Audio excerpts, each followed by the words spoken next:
Hello everyone, doctor Priyadarshi classes में आप सभी का स्वागत है। आज हम लोग देखने वाले लास्ट 1 वीक का सारे करंट अफेयर्स को रिवीजन करेंगे। तो चलिए आज हम लोग अपने क्लास को शुरू करते हैं।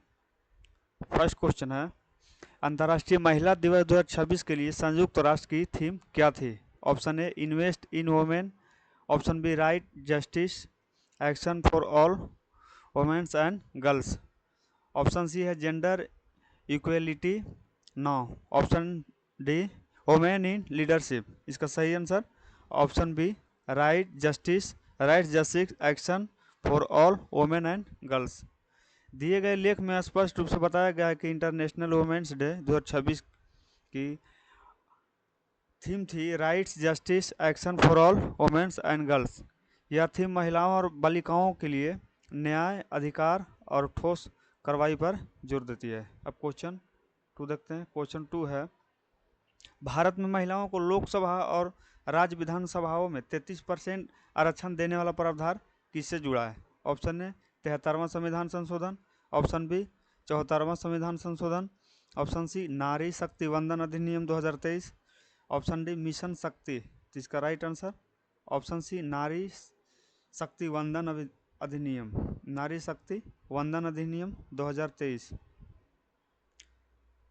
ऑप्शन सी इसका राइट आंसर है। पैसेज के अनुसार नारी शक्ति वंदन अधिनियम जो संविधान 106वां संविधान संशोधन अधिनियम 2023 है, लोकसभा और राज्य विधानसभाओं में 33% आरक्षण सुनिश्चित करता है। 73वां और 74वां संविधान पंचायतों और शहरी स्थानीय निकायों में महिलाओं आरक्षण से जुड़े हैं, इसलिए यहाँ सही ऑप्शन सी सही है। अब क्वेश्चन 3 है, कन्वेंशन ऑन माइग्रेटरी स्पेस को और किस नाम से जाना जाता है? ऑप्शन ए हो गया Ramsar convention, option B Bonn convention, option C Montreal protocol, option D Kyoto protocol. तो इसका right answer option B Bonn convention, option B इसका सही answer, option B Bonn convention.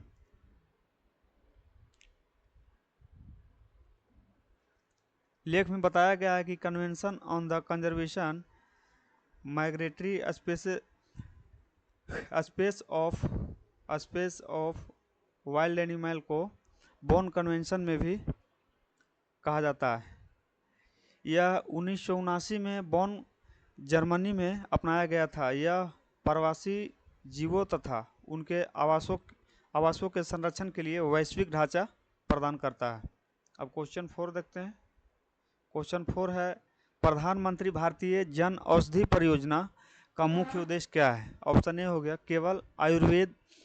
केवल आयुर्वेदिक दवाइयाँ उपलब्ध कराना, ऑप्शन बी सस्ती और गुणवत्तापूर्ण जेनरिक दवाइयाँ उपलब्ध कराना, ऑप्शन सी निजी अस्पतालों को सब्सिडी देना, ऑप्शन डी केवल ग्रामीण क्षेत्रों में दवा वितरण करना। इसका राइट आंसर ऑप्शन बी सस्ती और गुणवत्तापूर्ण जेनरिक दवाइयाँ उपलब्ध कराना, ऑप्शन बी इसका राइट आंसर है।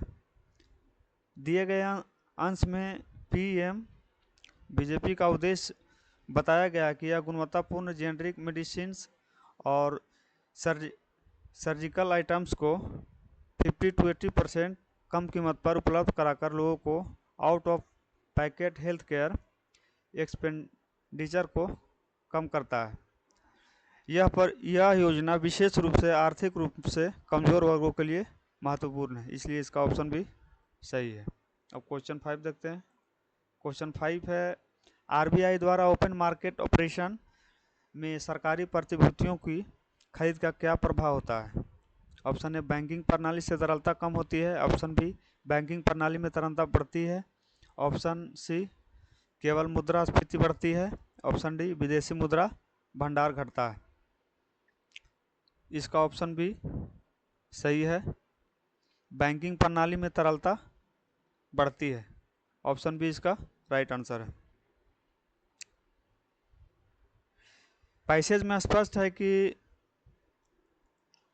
ओएमओ के तहत जब आरबीआई सरकारी प्रतिभूतियां खरीदता है तो यह बैंकिंग प्रणाली में इक्विडिटी इंजेक्ट करता है, जबकि प्रतिभूतियों की बिक्री पर इक्विडिटी ऑब्जर्व होती है, इसलिए खरीद का प्रभाव तरलता बढ़ता है।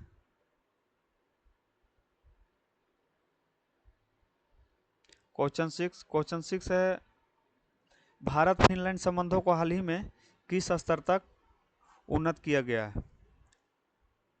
ऑप्शन ए हो गया comprehensive strategic partnership, option B strategic partnership in digitalisation and sustainability, option D defence cooperation treaty. इसका ऑप्शन बी सही है, strategic partnership in digitalisation and sustainability. Finland के राष्ट्रपति अलेक्जेंडर स्टब की भारत यात्रा के दौरान दोनों देशों ने अपने संबंधों को strategic partnership in digitalisation and sustainability तक अपग्रेड किया गया है। इसका उद्देश्य है digital technology, green energy, AI, 5G, 6G और क्वांटम कम्युनिकेशन में सहयोग बढ़ाना। क्वेश्चन 7 है, भारत और फिनलैंड के बीच 6G तकनीक के विकास के लिए किस संस्था के साथ सहयोग किया गया? Option A university of Helsinki, option B university of Oulu, option C university of Tampere, option D Aalto university. इसका सही answer option B university of Oulu, option B इसका राइट आंसर है। University of Oulu, option B इसका right answer है। भारत और Finland ने 6G तकनीक के विकास के लिए ज्वाइंट टास्क फोर्स बनाया, इसमें सहयोग हो रहा है।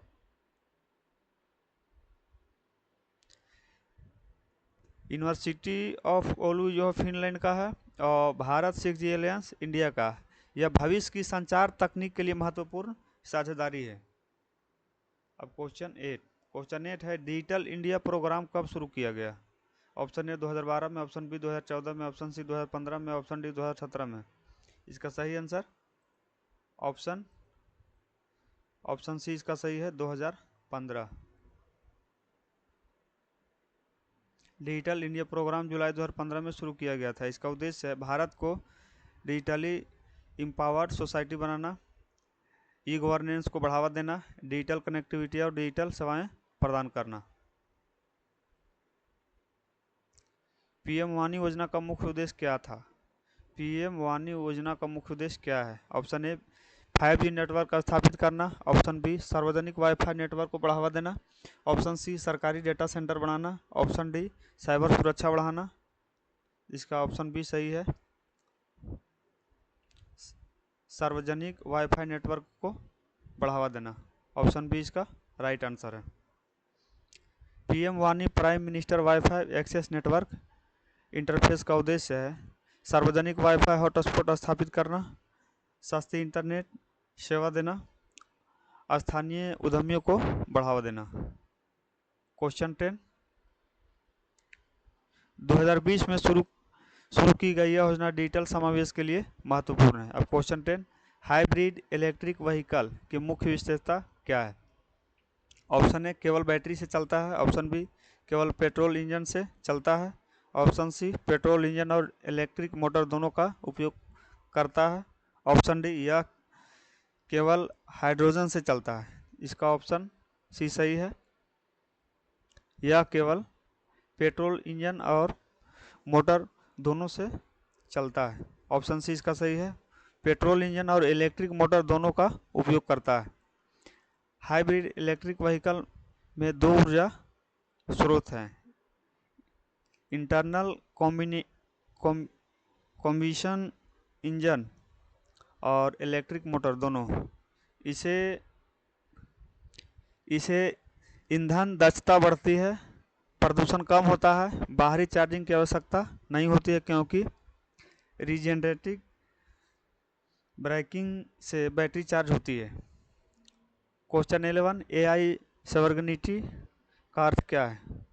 ऑप्शन ए एआई तकनीक का केवल सैन्य उपयोग, ऑप्शन बी किसी देश का एआई इंफ्रास्ट्रक्चर डेटा और एल्गोरिदम पर स्वतंत्र नियंत्रण।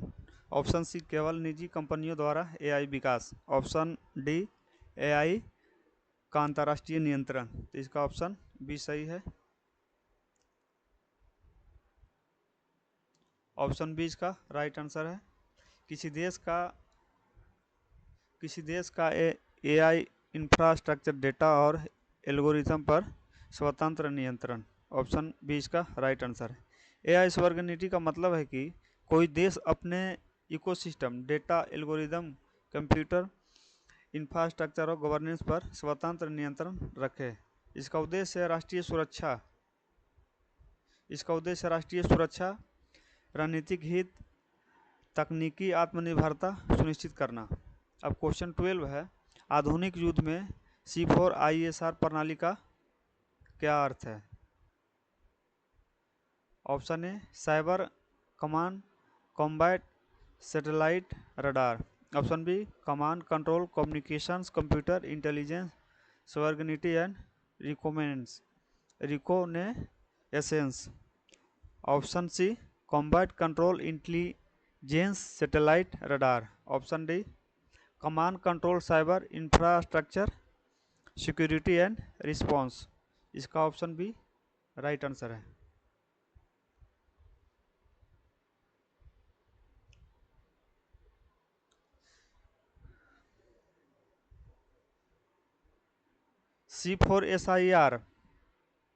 C4ISR आधुनिक सैन्य प्रणाली का महत्वपूर्ण हिस्सा है। इसमें शामिल है command control communications computers intelligence surveillance reconnaissance. AI के माध्यम से यह प्रणाली डेटा विश्लेषण, निर्णय निर्माण और युद्ध रणनीति को तेज करती है। अब क्वेश्चन 13 है, भारत में मुख्य चुनाव आयुक्त को किस प्रकार हटाया जा सकता है? ऑप्शन ए, राष्ट्रपति के आदेश से। ऑप्शन बी, संसद के साधारण बहुमत से। ऑप्शन सी, सुप्रीम कोर्ट के निर्णय से। ऑप्शन डी, सुप्रीम कोर्ट के न्यायाधीश की तरह विशेष बहुमत से। इसका ऑप्शन डी सही है। सुप्रीम कोर्ट के न्यायाधीश सुप्रीम कोर्ट के न्यायाधीश की तरह विशेष बहुमत से। सुप्रीम कोर्ट के न्यायाधीश की विशेष बहुमत से। अनुच्छेद 324(5) के अनुसार मुख्य चुनाव आयुक्त को हटाने की प्रक्रिया सुप्रीम कोर्ट के न्यायाधीश जैसी होती है। आवश्यकताएं: संसद में विशेष बहुमत, आधार सिद्ध दुराचार या अक्षमता, अंत में राष्ट्रपति आदेश जारी करते हैं। लीगो इंडिया परियोजना का मुख्य उद्देश्य क्या है? ऑप्शन ए, ब्लैक होल बनाना। ऑप्शन बी, अंतरिक्ष यात्रा करना। ऑप्शन सी, गुरुत्वाकर्षण तरंगों का पता लगाना। ऑप्शन डी, उपग्रह लॉन्च करना। तो इसका राइट आंसर ऑप्शन सी, गुरुत्वाकर्षण तरंगों का पता लगाना। गुरुत्वाकर्षण तरंगों का पता लगाना। लीगो इंडिया भारत की पहली ग्रेविटेशनल वेव ऑब्जर्वेटरी है। मुख्य उद्देश्य, इसका मुख्य उद्देश्य क्या है? इसका मुख्य उद्देश्य है गुरुत्वाकर्षण तरंगों का पता लगाना, वैश्विक नेटवर्क का 5वां नोड बनाना। लीगो तकनीक में 4 किलोमीटर लंबी लेजर इंटरफेरोमीटर भुजाएं होती है। इसमें स्पेस टाइम में सूक्ष्म बदलाव मापती है। सावित्रीबाई फुले ने 1848 में कौन सा ऐतिहासिक कार्य किया?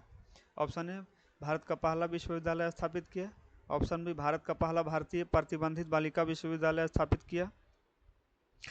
ऑप्शन सी, पहली महिला संसद सदस्य बनी। ऑप्शन डी, पहली महिला डॉक्टर बनी। इसका सही आंसर ऑप्शन बी इसका सही है। भारत का पहला भारतीय प्रतिबंध बालिका स्थापित किया। सावित्रीबाई फुले भारत की पहली महिला शिक्षिकाओं में से एक थी। 1848 में उन्होंने अपने पति ज्योतिबा फुले के साथ पुणे में एक पहला भारतीय प्रतिबंधित बालिका विद्यालय स्थापित किया। उन्होंने महिलाओं की शिक्षा, जाति समानता और सामाजिक सुधारों में महत्वपूर्ण भूमिका निभाई। 16 है, भारत की ऊर्जा सुरक्षा के लिए स्ट्रेट ऑफ हॉर्मुज क्यों महत्वपूर्ण है? ऑप्शन ए हो गया, यह भारत का प्रमुख निर्यात मार्ग है। ऑप्शन बी, भारत के अधिकांश कच्चे तेल और एलएनजी आयात इसी मार्ग से आते हैं। ऑप्शन सी, यह भारत और रूस को जोड़ता है। ऑप्शन डी, यह केवल उर्वरक निर्यात के लिए उपयोग होता है। इसका आंसर ऑप्शन बी सही है। भारत के अधिकांश कच्चे तेल और एलएनजी आयात इसी मार्ग से आते हैं। भारत के अधिकांश कच्चे तेल एलएनजी इसी मार्ग से आते हैं। दिए गए अंश के अनुसार भारत अपनी ऊर्जा जरूरतों के लिए खाड़ी देशों पर बहुत अधिक निर्भर है। भारत के तेल और एलएनजी आयात का बड़ा हिस्सा स्ट्रेट ऑफ हॉर्मुज से होकर आता है, इसलिए इस क्षेत्र में संघर्ष होने पर भारत की सुरक्षा, ऊर्जा सुरक्षा, महंगाई, चालू खाता घाटा और आपूर्ति श्रृंखला पर सीधा असर पड़ता है। Question 17, AI impact study on the labour market के अनुसार कौन सा वर्ग एआई से सबसे अधिक प्रभावित माना गया है? ऑप्शन ए, कृषि और निर्माण। ऑप्शन बी, व्यक्तिगत देखभाल और सुरक्षा सेवाएं। ऑप्शन सी, कंप्यूटर प्रोग्रामर, ग्राहक सेवा प्रतिनिधि और वित्तीय विश्लेषक। ऑप्शन डी, केवल हस्तशिल्प क्षेत्र। इसका सही answer option C, computer programmer और ग्राहक सेवा प्रतिनिधि और वित्तीय विश्लेषक। ऑप्शन सी इसका सही है। अध्ययन में बताया गया है कि नॉलेज इंटेंसिव सेक्टर में एआई का प्रभाव सबसे अधिक है। विश्लेषक रूप से कंप्यूटर प्रोग्रामर्स और कस्टमर सर्विस रिस्पॉन्सिटिव, फाइनेंशियल एनालिस्ट्स जैसे व्यवसाय सबसे अधिक एआई इम्पोज हैं। वही कृषि, निर्माण, सुरक्षा और पर्सनल केयर जैसे क्षेत्र तुलनात्मक रूप से कम प्रभावित बताए गए हैं। क्वेश्चन 18 है, एक्सेलरेटर ड्राइवन सिस्टम की सबसे महत्वपूर्ण विशेषता क्या है? ऑप्शन ए, यह बिना न्यूट्रॉन के चलता है। ऑप्शन बी, यह केवल ऊर्जा पर आधारित है। ऑप्शन सी, सब क्रिटिकल रिएक्टर होता है जो बाहरी न्यूट्रॉन सप्लाई पर निर्भर करता है। ऑप्शन डी, यह केवल हथियार निर्माण के लिए उपयोग होता है। इसका सही आंसर ऑप्शन सी, यह सब क्रिटिकल रिएक्टर होता है जो बाहरी न्यूट्रॉन सप्लाई पर निर्भर करता है। एक्सेलरेटर ड्राइवन सिस्टम में प्रोटॉन एक्सेलरेटर में न्यूट्रॉन उत्पन्न किए जाते हैं जो एक सब क्रिटिकल रिएक्टर कोर को चलाते हैं। इसकी खास बात यह है कि एक्सेलरेटर बंद हो जाए तो न्यूट्रॉन सप्लाई रुक जाती है और प्रतिक्रिया अपने आप बंद हो जाती है। इससे रिएक्टर मेल्ट डाउन का खतरा काफ़ी कम हो जाता है। यही इसे अधिक सुरक्षित बनाता है। क्वेश्चन 19, दांडी मार्च का मुख्य उद्देश्य क्या था? ऑप्शन ए, विदेशी वस्त्रों का बहिष्कार। ऑप्शन बी, ब्रिटिश नमक कर और नमक कानून का विरोध। ऑप्शन सी, भारत छोड़ो आंदोलन की शुरुआत। ऑप्शन डी, स्वदेशी शिक्षा आंदोलन चलाना। इसका सही answer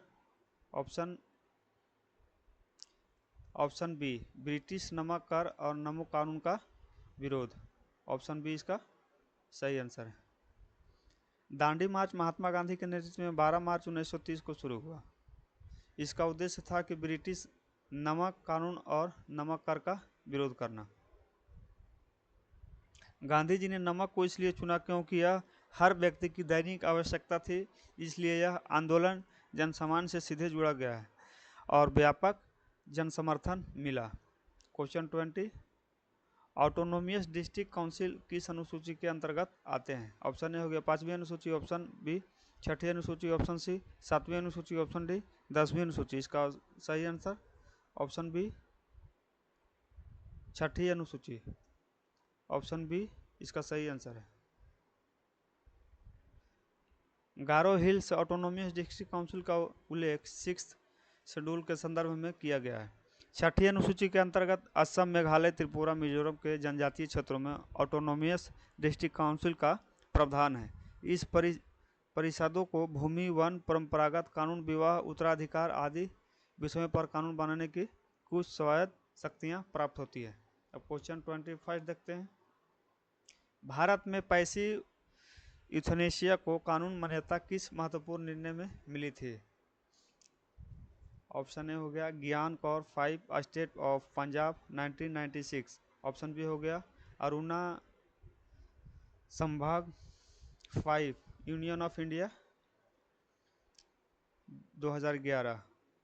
option C common cause 5 union of India 2018। Option D Maruti Suzuki dual 5 state of Maharashtra 1987। इसका right answer option C common cause 5 union of India 2018। दिए गए अंश के अनुसार common cause 5 union of India 2018 supreme court में right to die with dignity को article 21 के अंतर्गत मान्यता दी और पैसिव यूथनेशिया तथा लिविंग विल को कानूनी वैधता प्रदान की। हरीश राणा के 2026 इसी निर्णय का पहला व्यवहारिक अनुप्रयोग माना गया है। अब क्वेश्चन 22 है सुप्रीम कोर्ट के अनुसार क्लिनिकली एडमिनिस्टर्ड न्यूट्रिशन क्या माना गया है? ऑप्शन ए हो गया केवल बुनियादी देखभाल। ऑप्शन बी चिकित्सा उपचार। ऑप्शन सी पुनर्वास सेवा। ऑप्शन डी आपातकालीन सहायता। इसका ऑप्शन बी सही है।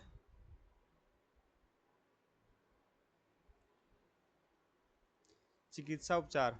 हरीश राणा केस में सुप्रीम कोर्ट ने कहा कि पीईजी ट्यूब के माध्यम से दिए जाने वाला क्लिनिकली एडमिनिस्टर्ड न्यूट्रिएंट्स केवल बेस केयर नहीं बल्कि मेडिकल ट्रीटमेंट है।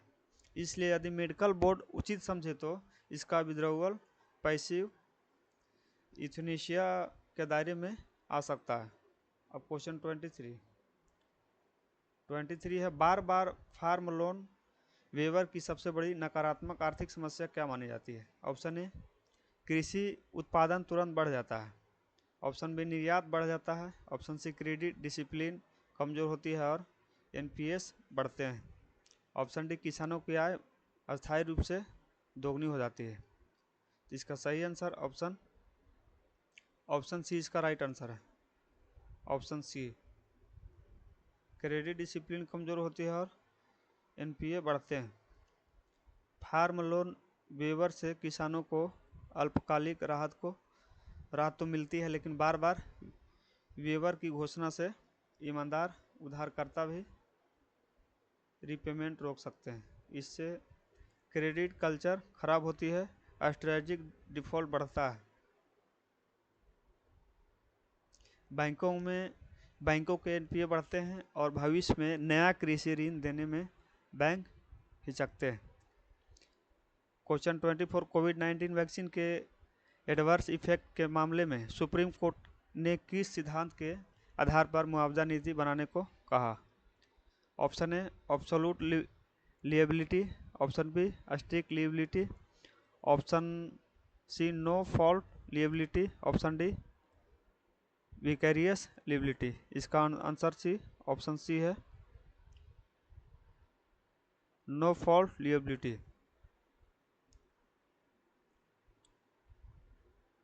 सुप्रीम कोर्ट ने कहा कि जिन लोगों को कोविड-19 वैक्सीनेशन के बाद गंभीर एडवर्स इफेक्ट हुए हैं या मृत्यु हुई, उन्हें नेग्लिजेंस साबित किए बिना भी राहत मिलनी चाहिए। इसी को नो फॉल्ट लिएबिलिटी प्रिंसिपल कहा जाता है।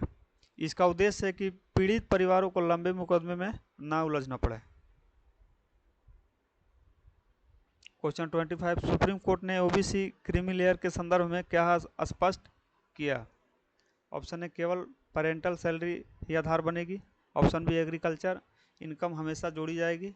ऑप्शन सी क्रीमी लेयर निर्धारण केवल इनकम बेस्ड है।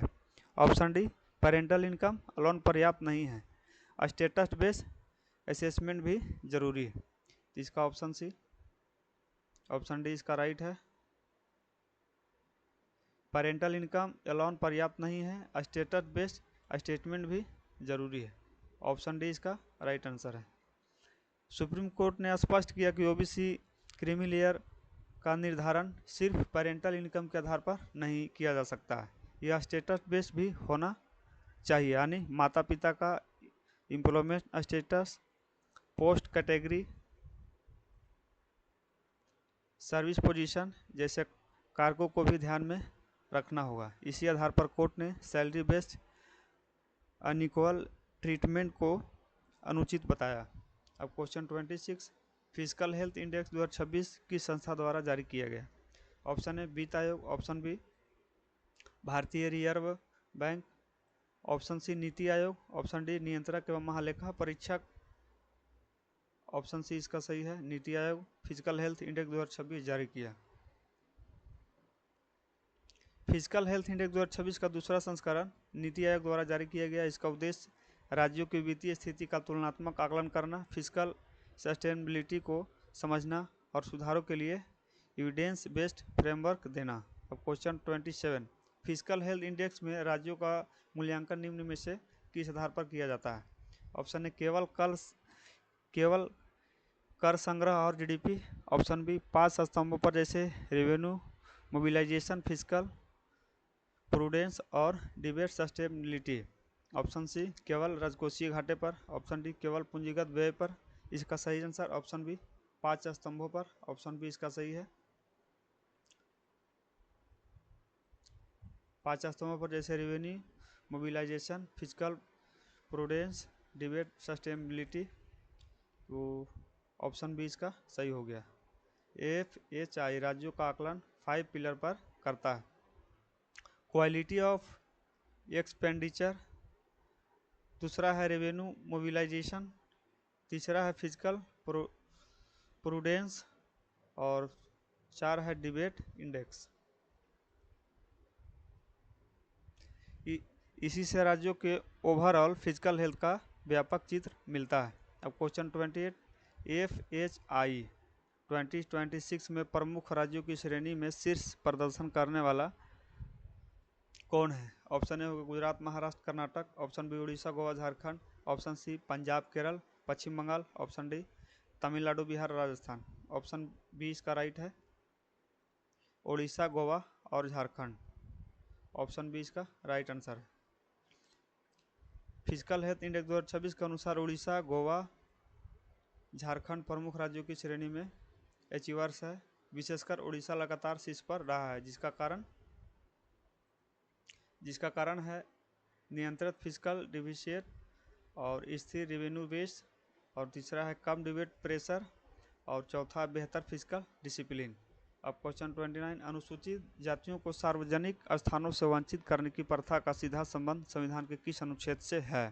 ऑप्शन ए अनुच्छेद 19, ऑप्शन बी अनुच्छेद 21, ऑप्शन सी अनुच्छेद 17, ऑप्शन डी अनुच्छेद 32। इसका सही आंसर ऑप्शन सी अनुच्छेद 17। आर्टिकल 17 संविधान में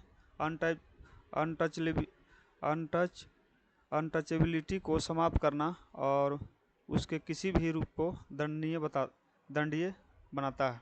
जब शेड्यूल कास्ट को मंदिर, कुएं, सड़क, जल स्रोत या अन्य सार्वजनिक स्थानों तक पहुंच से रोका जाता है तो यह आर्टिकल 17 का भावना का उल्लंघन होता है।